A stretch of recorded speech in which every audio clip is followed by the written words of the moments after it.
Bismillahirrahmanirrahim. Assalamualaikum warahmatullahi wabarakatuh. Perkenalkan, nama saya Mas Ruben Bermuda. Saya dari UIN Maulana Malik Ibrahim Malang, dari Fakultas Psikologi, program Magister Psikologi UIN Maulana Malik Ibrahim Malang. Jadi pada kesempatan kali ini saya akan mempresentasikan sebuah karya saya yang pada karya saya mengenai konsep ajaran teman siswa dalam pandangan Ki Hajar Dewantara dan Vygotsky. Jadi perlu diketahui bahwa kedua tokoh ini adalah pelopor dalam bidang pendidikan dan memiliki konsennya masing-masing antara Ki Hajar Dewantara dan Vygotsky. Latar belakang dari penelitian ini, saya mengetahui bahwa ajaran taman siswa ini adalah bentuk dari penerapan dari kurikulum pendidikan berdampak yang dimana memfokuskan pada peserta didik agar lebih berkembang lagi. Nah, seperti itu. Nah, akan tetapi perlu diketahui secara mendasar bahwa teori-teori ajaran taman siswa ini perlu diketahui bagaimana penerapannya serta bagaimana bentuk teorinya, sehingga karena penerapan tanpa adanya sebuah teori ini adalah sebuah angan-angan saja. Nah, seperti itu. Nah, pada kesempatan kali saya akan mengangkat bahwa ajaran taman siswa ini dalam konsep pandangan Ki Hajar Dewantara sebagai tokoh pendidikan dan Vygotsky sebagai tokoh psikologi dalam pandangan konstruktivisme dan bagaimana bentuk penerapannya, seperti itu. Dalam penelitian saya menggunakan metode kualitatif dengan pendekatan narasi, atau yang lebih dikenal lagi dengan studi tokoh, atau dengan pendekatan studi literatur dengan sumber-sumber data, dengan sumber data primer berupa buku dan data sekunder untuk penguat dan lain sebagainya. Ini dari artikel, dari data informasi yang bisa dipertanggungjawabkan, seperti itu. Nah, kemudian hasil penelitian saya bahwa secara umum saja bahwa Ki Hajar Dewantara ini adalah sebuah tokoh pendidikan di Indonesia yang menggagas tentang mengenai salah satunya ini pencetus ajaran taman siswa yang menggunakan sistem Among, yang dimana sistem Among ini adalah yang berpusat pada siswa dan kemudian banyak lagi turunannya seperti Engar, Sungsungklodo dan sebagainya. Akan tetapi pada penelitian saya ini saya akan mengangkat mengenai masa asuh dalam pandangan Ki Hajar Dewantara dan pandangan Vygotsky mengenai teori pembelajaran konstruktivisme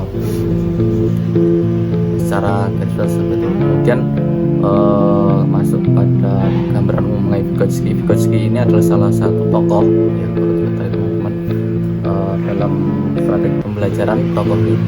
Penerapan ini banyak sekali diterapkan di berbagai lembaga pendidikan. Nah, Vygotsky ini adalah salah satu filsuf juga psikolog juga, dan lahir tepatnya di Rusia. Nah, seperti itu.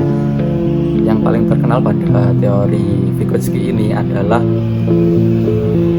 zona proximal development, atau yang disingkat ZPD. Nah, itu jadi mengklasifikasikan dalam teori perkembangan anak ini menjadi 3 tahapan.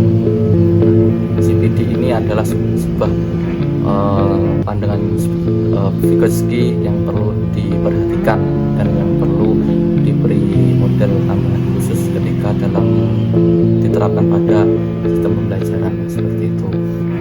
Nah, adapun penerapannya, jadi kedua perspektif tokoh ini walaupun memiliki landasan yang berbeda-beda dalam merumuskan sebuah teori mengenai proses pembelajaran, terkhusus dalam pembelajaran sekolah dasar. Nah, ini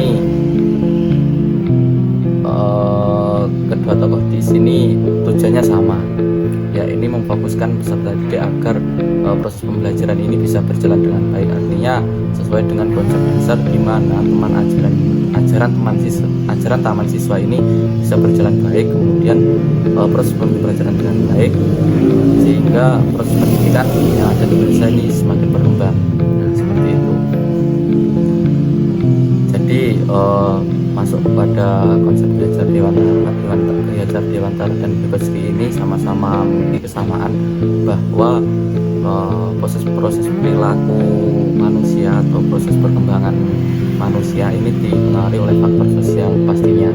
Karena mengapa? Karena dalam pencetusan berbagai teorinya Ki Hajar Dewantara seperti Dengar Sosong Tulodo, Buri Handayani, Asakasi Haso, dan lain sebagainya seperti itu disandarkan dengan dengan kondisi sosial atau kondisi sosial yang dimana proses pendidikan ini diperuntukkan untuk mengatasi problematika di masyarakat seperti itu. Namun dalam pandangan Vygotsky ini adalah butuh dorongan sosial atau pendampingan yang dimana hanya sebatas teori CPD-nya saja.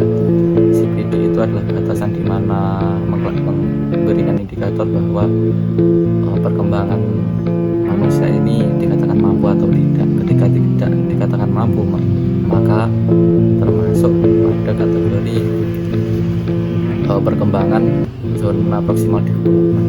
Sehingga perlu adanya sebuah dorongan sosial agar bisa berjalan dengan efektif. Seperti itu.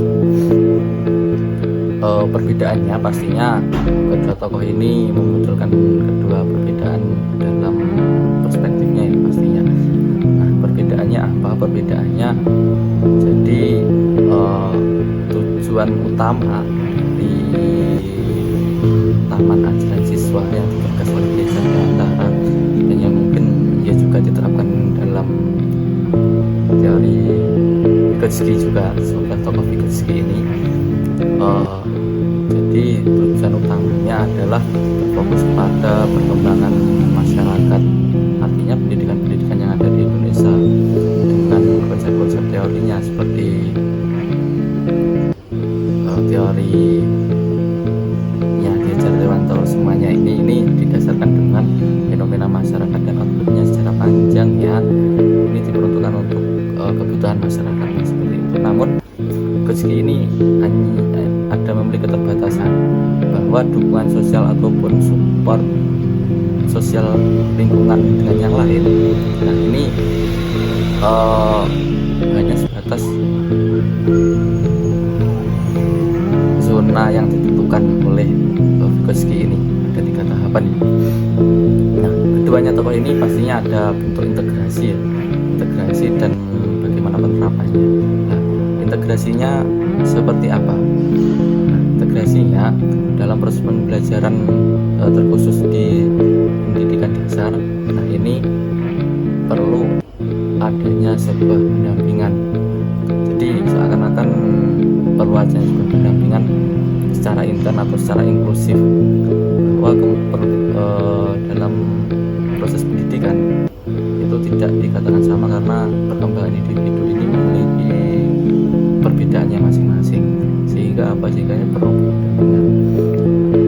Misalkan seorang anak ini sudah mahir dalam matematika pada sekolah dasar kelas 1, kemudian ada beberapa anak ini belum mahir dengan matematika lah. Yang belum mahir ini perlu adanya pendampingan khusus oleh Bapak Ibu guru, khususnya ketika diterapkan dalam proses pembelajaran. Nah, yang kedua ini adalah berbasis kelompok. Nah, berbasis kelompok ini pastinya dalam cukup ruang pembelajaran pastinya ada yang memiliki potensial yang paham dengan materi khusus dan yang masih mencoba untuk memahami.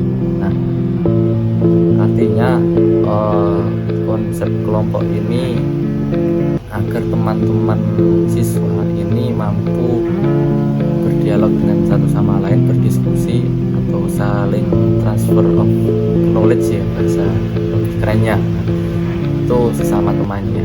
Jadi ketika belajar mengedukasi sama teman yang lain itu saya rasa lebih mengasihkan.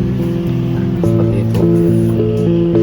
Terus mungkin batas itu ya untuk penerapannya di sekolah pendidikan dasar mengenai kedua tokoh teori Vygotsky dan teori Ki Hajar Dewantara. Mungkin itu sedikit yang presentasikan dalam penulisan ini mengenai gimana ajaran siswa mengenai studi komparatif diajar Dewantara, dan dari level kecil ini pastinya ada kekurangan. Untuk saran penelitian selanjutnya untuk lebih berdalam lagi mengenai kedua tokoh tersebut, serta untuk berdalam lebih konsennya di bidang apa dan bidang perkembangan teori konstruktivisme atau bahkan di teori pendidikan diajar Dewantara, seperti itu. Mungkin itu yang bisa saya sampaikan mengenai karya tulis ini. Harapan besar tulisan ini bisa bermanfaat bagi teman-teman yang lain, khususnya bagi pembaca, terusnya bagi pendidik, agar proses pendidikan ini bisa berjalan dengan maksimal dan efektif, terkhusus di pendidikan dasar, karena pendidikan dasar ini saya rasa sebagai akar rumput proses pendidikan, seperti itu. Mungkin itu dari saya, kurang lebihnya mohon maaf. Assalamualaikum warahmatullahi wabarakatuh.